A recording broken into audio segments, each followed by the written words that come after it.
Assalamualaikum warahmatullahi wabarakatuh.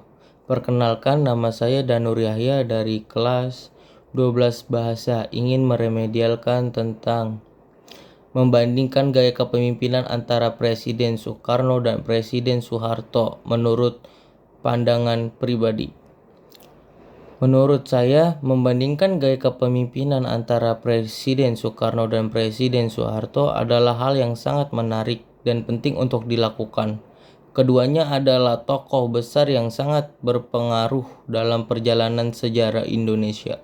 Dengan memahami perbedaan gaya kepemimpinan mereka, kita bisa belajar banyak hal, terutama tentang bagaimana seharusnya seorang pemimpin membawa bangsanya ke arah yang lebih baik.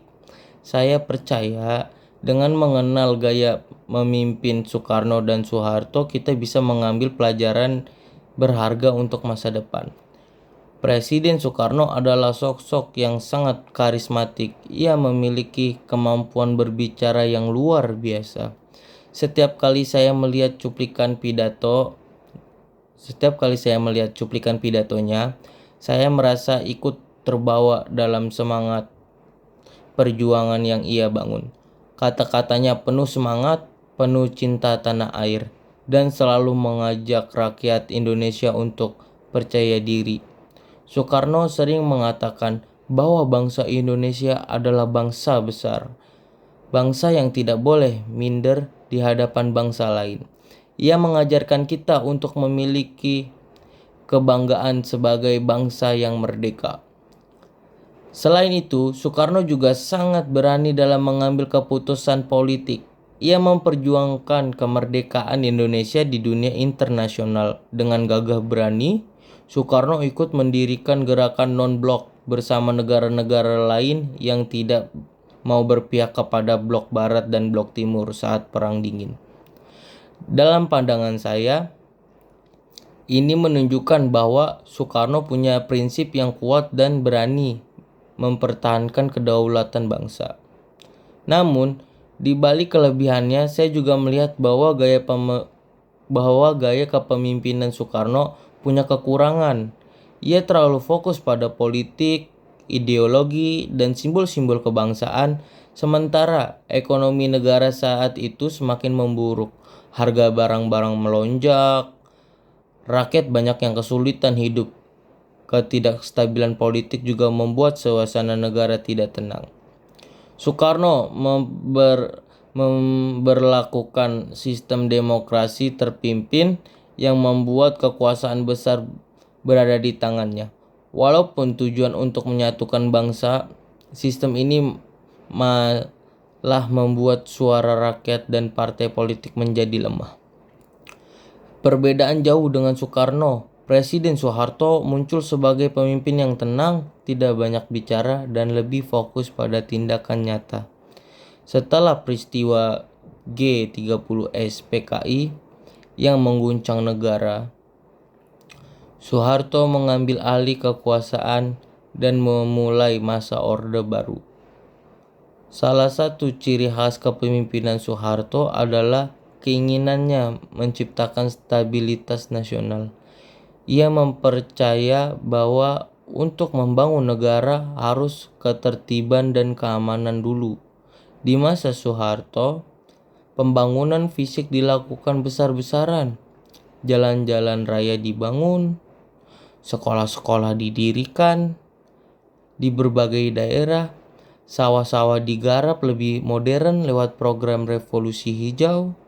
Indonesia mengalami pertumbuhan ekonomi yang cukup pesat. Bahkan sampai disebut sebagai salah satu macan Asia pada masa itu. Bagi saya, hasil pembangunan ini sangat nyata dan masih terasa hingga sekarang. Namun, seperti Soekarno, Soeharto juga tidak luput dari kekurangan pemerintahan Orde Baru. Sangat menekan kebebasan berpendapat. Media dikontrol, mahasiswa yang mengeritik pemerintah sering ditangkap, dan banyak kasus pelanggaran hak asasi manusia terjadi.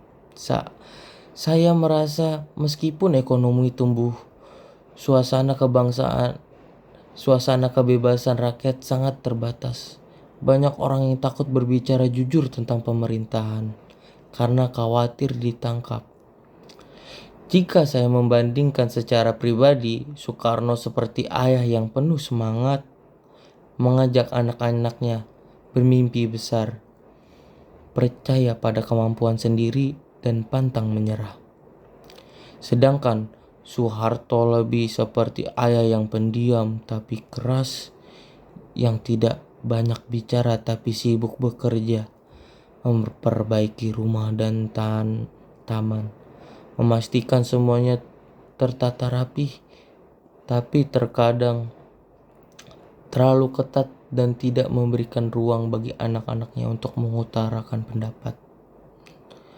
Menurut saya, pemimpin yang ideal adalah pemimpin yang bisa mengambil semangat nasionalisme dan keberanian dari Soekarno, tetapi juga punya kedisiplinan dan fokus membangun seperti Soeharto.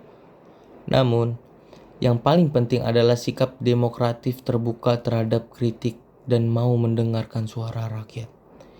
Karena tanpa itu, pemimpin bisa saja menjadi terlalu otoriter dan akhirnya kehilangan kepercayaan dari rakyatnya. Saya merasa generasi muda seperti saya perlu belajar dari keduanya. Belajar semangat cinta tanah air dari Soekarno, belajar kerja keras dan disiplin dari Soeharto. Tapi tetap mengutamakan nilai-nilai demokrasi, keadilan, dan kemanusiaan. Indonesia ke depan membutuhkan pemimpin-pemimpin yang tidak hanya pintar berpidato, tidak pintar membangun jalan dan gedung, tetapi juga pintar membangun hati rakyat. Dari pengalaman sejarah, saya belajar bahwa membangun negara tidak bisa hanya dengan memimpi besar saja, tetapi juga butuh kerja keras nyata. Namun membangun negara juga tidak bisa hanya dengan membangun fisik tanpa memperhatikan jiwa rakyatnya. Karena bangsa yang kuat adalah bangsa yang bukan hanya makmur secara ekonomi, tetapi juga adil, demokratis, dan sejahtera dalam rasa. Saya berharap ke depannya para pemimpin Indonesia bisa meneladani semangat Soekarno dan kerja nyata Soeharto, tapi memperbaiki kekurangan keduanya. Pemimpin masa depan harus tetap membela rakyat yang kecil, menjaga keadilan, memperjuangkan hak asasi manusia, dan membawa Indonesia maju tanpa melupakan nilai-nilai luhur bangsa. Dalam pandangan saya, masa depan Indonesia ada di tangan generasi muda. Dengan belajar dari sejarah dua pemimpin besar ini, kita bisa mengambil yang baik dan menghindarkan kesalahan yang sama. Saya yakin dengan semangat kerja keras, keadilan, dan cinta tanah air, Indonesia bisa menjadi negara yang benar-benar besar dan dihormati dunia, seperti yang pernah diimpikan oleh Soekarno dan diperjuangkan oleh Soeharto. Segitu saja yang saya bisa sampaikan dalam perbedaan antara Presiden Soeharto dan Presiden Soekarno menurut pandangan pribadi. Wassalamualaikum warahmatullahi wabarakatuh.